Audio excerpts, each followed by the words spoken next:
Margaret Kirlick, and could I begin by joining with others in congratulating our colleague still Senator Grace O'Sullivan on her election to the European Parliament, and also just to commend our colleague Senators Paul Gavin and Jed Nash for their hosting of a briefing earlier today in the AV room on the bill that Senator Gavin is proposing tomorrow, the National Minimum Wage Protection of Employee Tips Bill.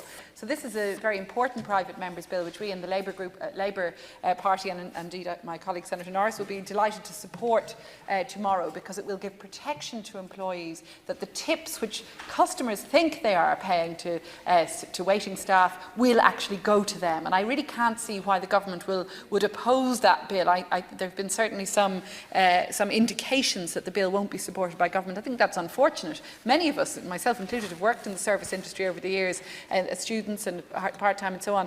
And I think all of us are well aware that this is an ongoing practice where service charges so-called service charges are actually not paid to employees but are kept or withheld by employers. And really we need to ensure that there's regulation in this area, and I'd be surprised if the government continues to oppose it. Could I also, Kirlick, just ask the leader for a debate on women's health in light of the revelations that are emerging today in terms of the second Scally report. And my colleague in the Dáil, Deputy Alan Kelly, has pointed out that this report is raising more questions than answers in many ways, as it appears that a laboratory in Manchester had been carrying out smear tests on women in Ireland without accreditation. So I think there's a good deal of material emerging, and I think in light of the disclosures there, and also what is going on with the National Maternity Hospital and ongoing issues around ethical governance there, it would be useful to have a debate on that in due course. Gur Margaret.